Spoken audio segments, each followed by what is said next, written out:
Good afternoon. It's time for us to begin our class tonight. Certainly excited about everybody being here, and we'll be looking at lesson 4 in our books on Jonathan's view of David, and lots of interesting stuff here to do with the friendship that Jonathan and David have. We got one book left. Going once. There are more on the way. But I think we've exhausted all that we have here. So we do have some paper copies if anybody needs a paper copy. We all good? Okay, lesson 4, Jonathan's view of David. So as we've talked about in this book, this is other people's view of David through their eyes, and the story of Jonathan and David is just a great story, and lots of lessons to be learned here. So we look forward to hearing your comments about this. So before we begin, Steve, would you lead us in prayer, please? Let's bow together. Our precious God, our Holy Father in heaven, we are humbled to be able to stand in your presence. And we just pray, Father, that we will always remember how truly grateful that we need to be for the word that you have so graciously given to us, to be able to study, to know your will, to be able to guide our lives, to be able to show us how that you would have us live, to bring praise and honor to your name. We thank you for our teachers, and we just pray that you'll make it united as leads our discussion. Help us as we look into these relationships between Jonathan and David and how important that they were. Help us gain much from what we study here tonight. We just want you to know, Father, that our love for you is beyond anything that this world has to offer. And we're thankful that you've given us everything, including your Son, so that we can be with you someday. And it's through him we pray. Amen. Amen. Thank you very much. So I don't know how much time or anybody's spent time learning about Jonathan, but there's just a lot there. There is just a lot there.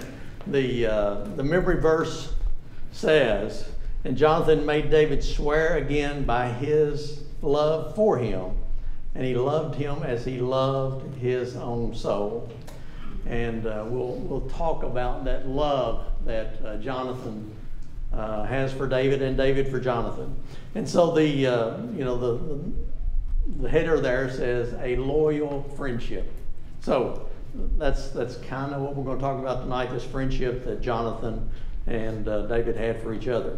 The question that's about halfway down the first page is, what do you think makes a good friend or a bad friend? So let's just start on the bad side. What do you think makes a bad friend? Carol, you got any bad friends?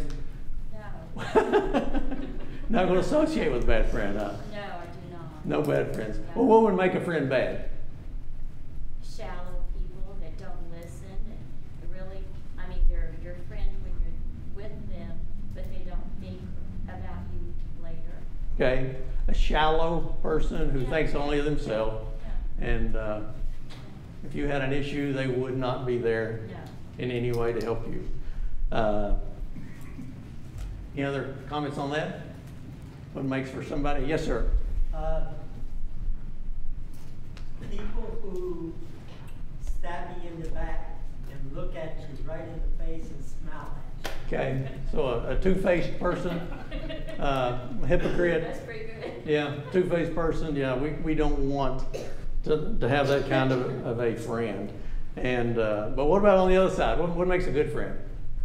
A person that lifts you up spiritually, makes you a better Christian. Okay, Carol said one that lifts you up spiritually, makes you a better person. Christian makes you a better Christian. What else about a good friend? Yes, sir. Somebody's got your back no matter if it's good or bad. He's right there with. Okay, good friend's going to be there whether the times are good or bad. And certainly there's many verses in Proverbs that tell us that. And we'll look at a few of those tonight. But, yes, sir. Kind of going back to the bad friend. David had a lot of friends around him. He wrote about some of them in Psalm 55. And Psalm 55 starts out as a prayer complaining about his enemies. And these people who have mistreated him in many ways. Their anger is poured out against him. They have grudges against him. But he says in verse 12, "It is not an enemy who reproaches me, then I could bear it. Nor is it one who hates me, who has exalted himself against me, then I could hide myself from him. But it is you, O man, my equal, my companion, my familiar friend. We who had sweet fellowship together, walking in the house of God and the throne." There are people who maybe seem like good friends, but then as we experience life together, sometimes we discover that the things that we thought were what made them a good friend actually point them as someone who has become our enemy. Yeah. Good point. Thank you. Agreed. So when we talk about this, so who is Jonathan anyway? Let's start. Who is Jonathan? Saul's son. He is Saul's son, which makes him a what? Friends. He's a prince. He's a prince. He's a prince. And a heir to the throne. So we got Jonathan, Saul's son, heir to the throne. What else do we know about Jonathan? He's a warrior. He is a warrior. And I think that's very, very important because we here today, people stereotype this relationship they have. And when you think of them as warriors, I think that kind of offsets that a little bit. But certainly, Jonathan is a warrior. What else about Jonathan? How would he and David compare in age?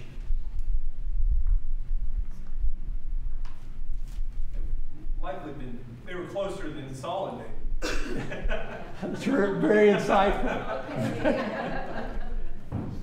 It was pretty much the same. I think they were pretty similar. I would assume probably David is a little, I'm going to say older, but I could be wrong.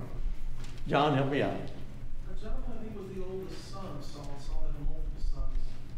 And David was older than we sometimes associate with him and Elah. I mean, some say he was like 12, 13. It's more likely 18, 19, 20. So I would say that they're probably close. I've always maybe thought Jonathan may be older because he was the eldest son of Saul. Okay. But it's probably close. Okay. So, but similar, both warriors. Well, we know David married his sister, so they're in a similar generation. Yeah, we know that David married Saul's sister, Jonathan's sister, which makes Jonathan and David what? Don't get brothers. They're brother-in-laws. That one's easy. I can't even do that one. They're brother-in-laws, right? And so, the warriors together. They may have fought together. They may have fought together. Similar age. Both fighting for Israel and both trying to be faithful to God. Both fail at times, but we know David fails at times, but Jonathan several times goes to God and mentions God and how God is very important in what he's trying to do. A man of integrity, I would think. And when I think of Jonathan, I think of loyalty. I mean, he is loyal to David no matter what. And I think that is a great characteristic that he has. Would you say that Jonathan is a jealous fellow? No. How come? The first time he met David, he gave him his robe, his spear, and all this stuff that, he had because he was next in line to be king, prince. Okay, so when the first time he met David, we'll read those verses, the things that he gave David. So the characteristics that Jonathan had are a great characteristics And so I guess for us tonight, do we have a friend like that? Do I have a friend like that? And if I don't, what do I need to do? What kind of friend am I? Are you the kind of friend that, like Jonathan was, that in thick and thin, he was going to be by his side no matter what came? And that's certainly the kind of friendship that they had. So let's look at a couple verses to kind of 1 Samuel 18. Well, you really need to start in 17. Start at 17:50. Somebody read 17:55 through 58, please. 1 Samuel 17:55 through 58. Now when Saul saw David going out against the Philistine, he said to Abner, the commander of the army, Abner, whose son is this young man? And Abner said, By your life, O king, I do not know. The king said, You inquire whose son the youth is. So when David returned from killing the Philistine, Abner took him and brought him before Saul with the Philistine's head in his hand. Saul said to him, Whose son are you, young man? And David answered, I am the son of your servant Jesse, the Bethlehemite. The Bethlehemite. And so when he shows up to meet King Saul, what's he carrying? Goliath's head. That's kind of an interesting meeting there, isn't it? When he had met Saul before. But anyway, when he shows up, he comes in to be with Saul, and he's carrying the head of Goliath with him. So it's kind of interesting lead in. But then in somebody read 18, 1 through 4.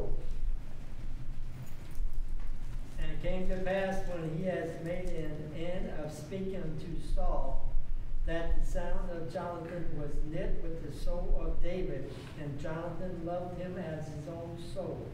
And Saul took him that day, and would let him go no more home to his father's house. And Jonathan and David made a covenant because he loved him as his own soul. And Jonathan, stripping himself of the robe that was upon him, and gave it to David, and his garments, even his sword, and to his bow, and to his girdle. Okay, so this a meeting here, and immediately Jonathan and David says their souls were knit together. Somebody help me with that. If my soul is, if your souls are knit together, what is that? They're bound together. They're bound together. Same purpose, same loyalty, lots of the sames, and they were that kindred tie that they had. It was there immediately, and so much so as in verse 4, as Ms. Carroll said, Jonathan took off that robe. Remember, he's the prince. He took off the robe that was on him, gave it to David with his armor, even his sword and his bow and his belt. And that's not me. Even his bow and his belt. What's the significance of that? And the things that he gave to Jonathan. Any deeper meaning to those things? I would say that Jonathan sees David as the next king. So Ms. Carroll says that she thinks that says to David from Jonathan that you're going to be the next king. And there's a sense where Jonathan's taken off his royal garb and put that on David. So he is lowering himself or humbling himself and exalting David. He's laying down his weapons and putting them in his hands.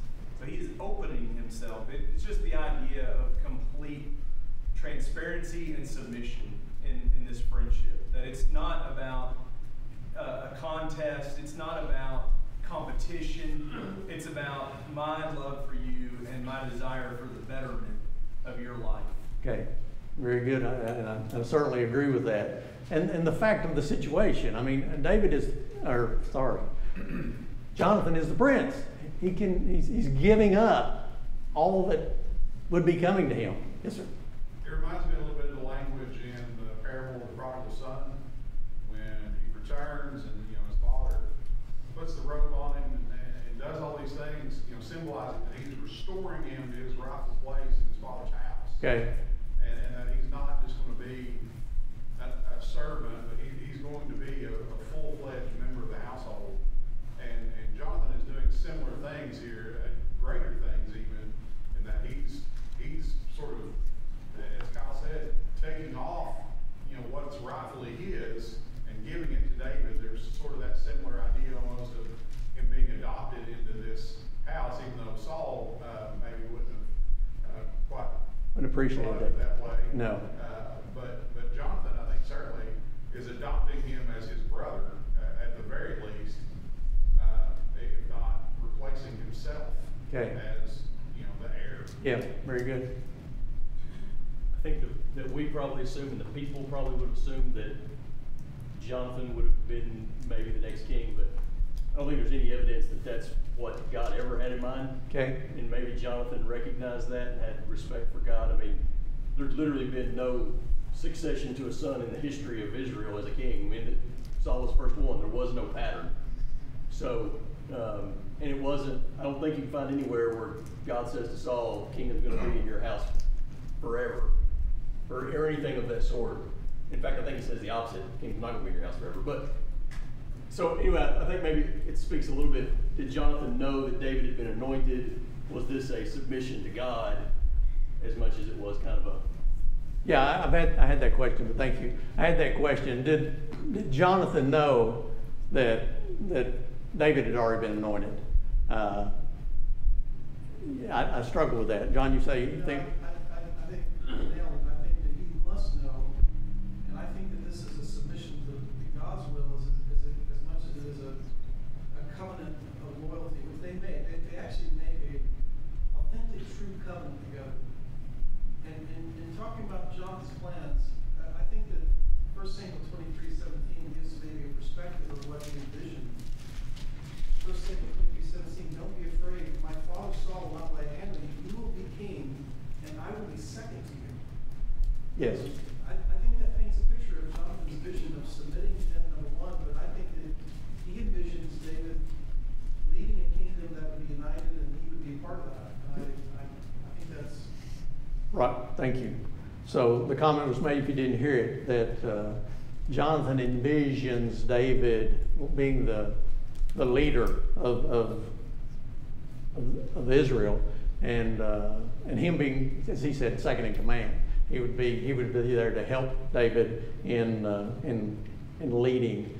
I think also I think this ties in with in Genesis 49 where it says the scepter will not depart from Judah, and David is of the tribe of Judah, and Saul and Jonathan are the tribe of Benjamin. So if they'd known prophecy, if he had known prophecy, which they did, that may be a part of it as well, that Jonathan knew that this was not going to be our lineage, it's going to be somebody else's.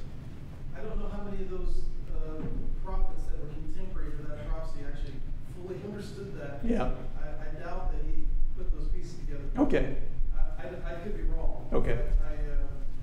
I totally believe that he must have been aware from a very early time that he had been I mean, he certainly knew who Samuel was, because Samuel had anointed his father. Yes. And so the same Samuel is going to anoint David, and although it was done in a maybe private ceremony, you know he knew it. Yeah. So how long when Samuel anointed David, how far are we from that now? How many years, how many years have gone by until we get to here? Anybody got a feel for that one? That was done like a couple of chapters before he confronts Goliath. Yes. So he's probably 18, 19 years old. Saul reigns for 40 years. So when he's anointed, I would say that Saul is at least halfway in his... So it's been 20 years, 20 plus? Yeah. And so I think my point is, somewhere along the way, even if he didn't know, which we're saying he probably did, Jonathan, in this process, hey, as they're walking along in the field, I've heard what's happened. I know you're the man. I know you're coming up. I can't imagine maybe that they haven't had that conversation. But anyhow, that's just me talking. Don't know if there's any truth to that at all. But certainly, Jonathan was aware of David, and what God had planned for him. And so they were knit together. They were whatever.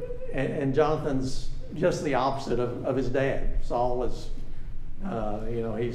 he's greedy and he's out to keep his kingdom, and he's afraid David's going to take it. And Jonathan's just the opposite. He's giving away his rights to it, which shows the difference between the father and the son in that situation. Very, very, very stark difference between the two. Mickey? Yes, sir. I don't want to build a narrative in there, but we know how Jesus defines a friend. Someone who would lay down their life. And in some senses, I guess you could see where Jonathan was getting up what he would have Okay. for Yeah. Yeah. Good point. his heir and what he would have been and stuff. So. Yeah. All those things. Yeah. And he physically put his life in danger as well. Right, Many yeah. times that he stood up to his dad. Yes. That's true. As opposed to, letting his dad do what he wanted, he would challenge him. Yeah. And very easily could have had a spear hurled at him. We talk about, we think about the spear being thrown at David, but it was also thrown at Jonathan. I mean, Saul literally tried to kill his own son because of David. I mean, that's a pretty bad paranoia, as we talked about last time. And then he told Jonathan that David would take his kingdom from him. And after he threw the spear and missed. Yes. Okay. So, he was pretty irate. He certainly was. Very jealous. He was very, very, very jealous, and caused to have many problems. So a couple of verses here talking about what a friend is that they listed here. Proverbs 17:17 is probably the one that we are most familiar with. Proverbs 17:17. Somebody got that one? A friend loves at all times, and a brother is born for adversity. Okay, a friend loves at all times. A true friend, no matter what the circumstances are, as we see here with Jonathan, no matter what it cost him, which it cost him a lot, he had made a true friend with David and David with him, and they went through a lot together for sure. How about Ecclesiastes 4:9-12? Ecclesiastes 4:9-12. A little bit of and we're familiar with these verses, but very good ones that talk about friendship and how close that friendship can be and should be. Somebody got that one? Two are better than one, because they have a good reward for their toil. For if they fall, one will lift up his fellow. But woe to him who is alone when he falls and has not another to lift him up. Again, if two lie together, they keep warm, but how can one keep warm alone? And though a man might rebel against one who is alone, two will withstand him. A three-fold cord is not quickly broken. Okay, so certainly we understand the power of two over the power of one, and having a strong friend that will be there for you when you fall is certainly something that we all desire to have, and David and Jonathan certainly had that kind of relationship. The other point that's made in the book is there may be no better example of a loyal friendship than the example we see in David and Jonathan. Though their friendship was challenged, some of the qualities that we see in them are exactly what we ought to be developing in ourselves if we are to be considered a loyal and spiritually minded friend. And so that's what we would like to have. A loyal friend and one who is spiritually minded and with the same desires and goals that we have. And I think David and Jonathan certainly had that. So I think we already answered the first question, but it's back up and consider some context. What did David just accomplish in 1 Samuel 17? And what did he bring with him to talk to King Saul? So I think we've got that answer. He had just had the battle with Goliath, and he's carrying I picture a football player with his helmet under his arm, and I may have the wrong picture. He may carry it in your plaid now. But the head of Goliath, he's carrying it with him. how does Jonathan feel about David after this encounter? From 18:1 through 4? Didn't seem to detract him, did it? I mean, they became friends immediately. Says, how does he express those feelings, and what can we learn from this openness? And the point was made that they made a covenant, and a covenant is a what? Kyle preached on it for a whole year. Kyle, what is a covenant? Or you want to see what somebody else is? Somebody else. A covenant is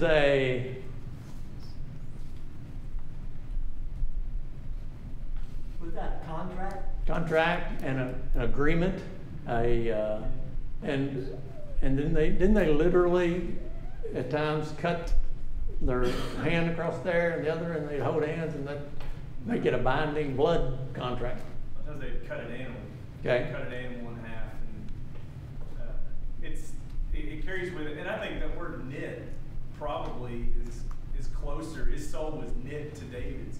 It's closer to the idea of what the covenant is, a binding together. Okay. And the most clear image we see of a covenant really in our life today is our relationship with Christ, described as a marriage.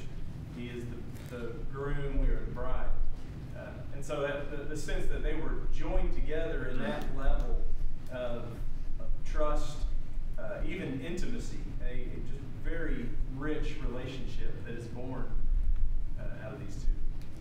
Vicki, that Hebrew word covenant in the Old Testament is a word that actually means literally to cut. To cut? Yeah, so now the covenant, covenant between God and man was one that was grossly unequal, and usually entailed, of course, we know about the covenant between God and Abraham, where it's God the only one that walks between the two, the sets of animals, the smoking pot, all those things. But between two individuals, there may have been a ceremony where there was a cutting of animals. It wasn't usually themselves, it was a cutting of animals. Okay.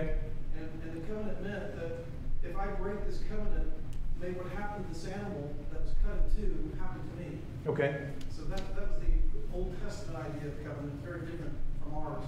It was far deeper and more meaningful than a legal agreement. Okay. And Aaron, I think you've talked about this before we did the Lord's Day. We talked about the covenant and what it meant, and it seemed like I remember you talking about the cutting of animals. And yep. I think we mentioned some of the similarities between them, being that they were both warriors. And there's a lot of depiction of that with Jonathan.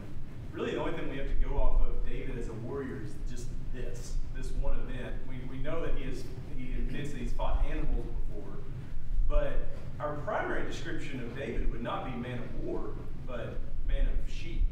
He's a shepherd.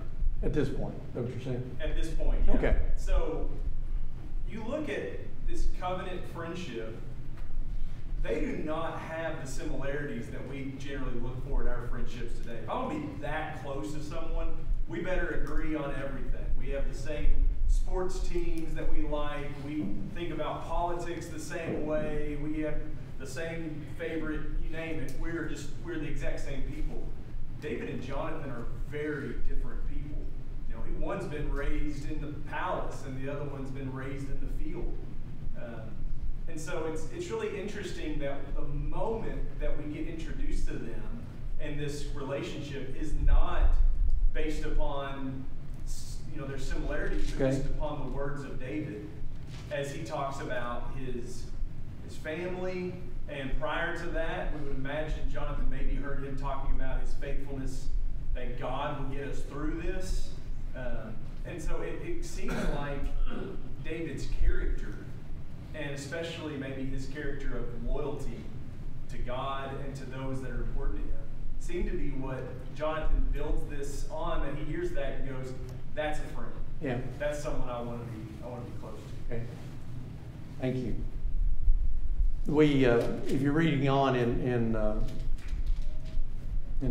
1 Samuel 18, in verse 5 there, it says, so David went out wherever Saul sent him and behaved wisely, and Saul sent him over the men of war, and he was accepted in the sight of all the people, and also in the sight of Saul's servants.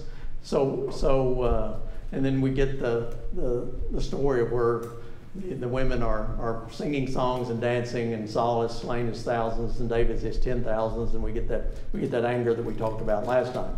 If you follow that up and go into chapter 19, you find out this anger is just, it's out of control. The first verse of 19 says, "Now Saul spoke to Jonathan, his son, and to all the servants that they should kill David. But Jonathan, Saul's son, delighted greatly in David." So the point we made earlier, he's going to go against his father, and it could have been a terrible cost. So Jonathan told David, saying, "My father Saul seeks to kill you, therefore please be on your guards until morning, and stay in a secret place and hide, and I will go out and stand beside my father in the field where you are, and I will speak with my father about you. Then what I observe, I will tell you." So Jonathan devises this plan to warn his good friend, to warn to warn David about what his dad is up to here, and he wants him killed. And he tells his servants, he tells Jonathan, I'm going to kill David. And so the friendship, the loyalty over his family to be a friend of David was certainly seen over and over again. And we know that eventually it gets to the point that Saul even throws a spear at his son. There was a question, or somebody brought up a question about this armor in 18, I meant to talk about. 18, verse 4, where it says, Jonathan took off his robe and he gave him his sword and his bow. Were there lots of swords in Israel? This is an Iron Age. They did have iron. The Philistines had more iron than Israel. Yeah, they didn't want the Israelites to have a blacksmith, right? And somewhere, one of the commentaries said there may have been only a couple of iron swords around this time with the camp of Israel, and Saul may have had one, and Jonathan may have had the other one, and he gave that sword to David, which I don't know if that's true or not, but it made a great story. Yes, sir. I think that this, in combination with his robe, giving it to David, is another indication, like we were discussing earlier, that he was giving away his claim to the throne. He's giving away his claim to the king. That's one of the things that differentiated him, separated him apart from everybody else, was that robe and that sword that you're saying. Yes. The armor. And so it's again another symbol of the covenant being sealed. Yes. Very good. Thank you. On the second question there, unfortunately, we, as we studied in our last session, Saul is jealous of David's popularity. And easy question, how was Jonathan related to Saul? We all know that. It was his son. Did Jonathan allow his father's ungodly attitude toward David put an end to his friendship? No, he remained faithful, knowing that his father was an evil man and doing evil things. The point is, do true friends get involved and try to help one another, or do they stay away and avoid any controversy? And a true friend would hopefully stand up like Jonathan has done here for David. Yep. Did David realistically felt Saul was going to kill him? 1 Samuel, so we looked at 19, let's look at 20. 1 Samuel 20.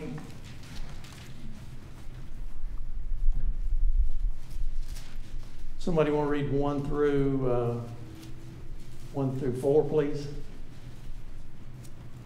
1 Samuel 20, 1 through 4.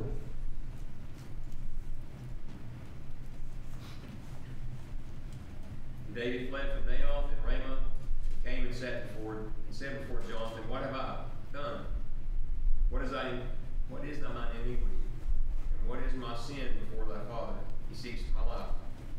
And he said to him, God forbid that thou shalt not die.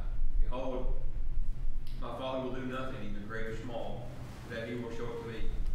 Why should my Father hide this thing from me? It is not so.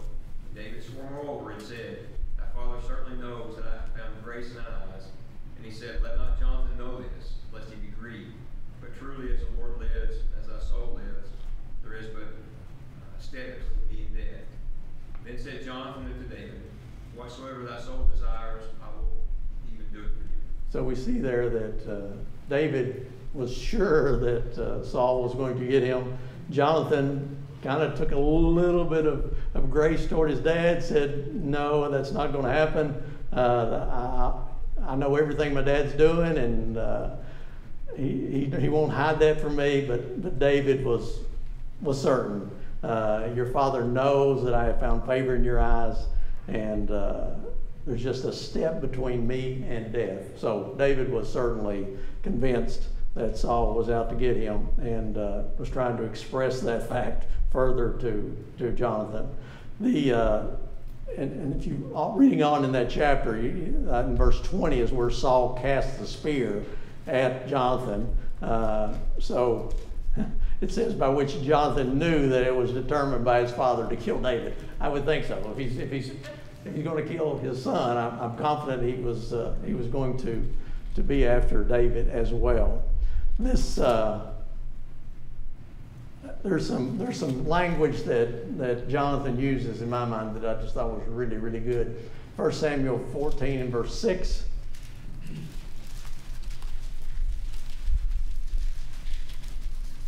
Telling what kind of guy Jonathan was and what faith he had in God, that God was going to be with him and take care of him. Remember the story of Jonathan and his armor bearer and taking on this camp garrison of the Philistines. And in verse 6, then Jonathan said to the young man who bore his armor, Come, let us go over to the garrison of these uncircumcised. It may be that the Lord will work for us, for nothing restrains the Lord from saving by many or by few. So his armor bearer said to him, Do all that is in your heart. Go then, here I am with you according to your heart. And we know that they went into battle, and just them two, and I think it says they killed 20, I think, of the Philistines there, and caused the Israelites to perk up, and then they went to battle and defeated the Philistines there as well. But that comment, it may be that the Lord will work for us, for nothing restrains the Lord from saving by many or by few. I just think that Jonathan that tells us a little bit about his thoughts about God, that if God's with us, that we can handle this. And I think that he expressed that to David as well. It tells a lot about Jonathan too, about how he affects the people that surround him. Yes. His armor bearers, hey, I'm with you, let's go. Yeah. And then the same thing with David. I mean, they're tight.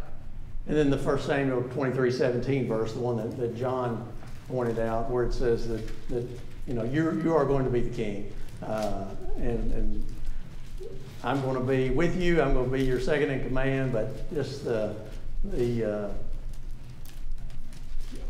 knowing that what was going to happen, that God was going to be with them.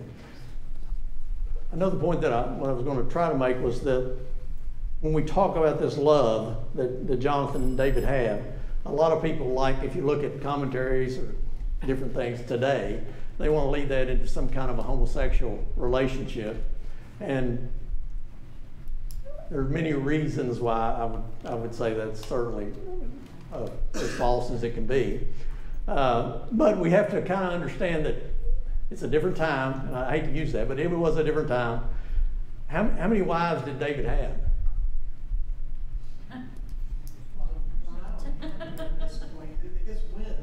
Okay, well, how many did he end up having? Yeah, he ended up with, we know of 8 wives, and how he got a couple of them, we know the story of, and that was less than falling madly in love with them. It was a lot for power and a lot for what they could bring to the kingdom. So I guess my point is, You know, He had 8 wives? yes, yes. He may not have known what true love with a female was. Perhaps.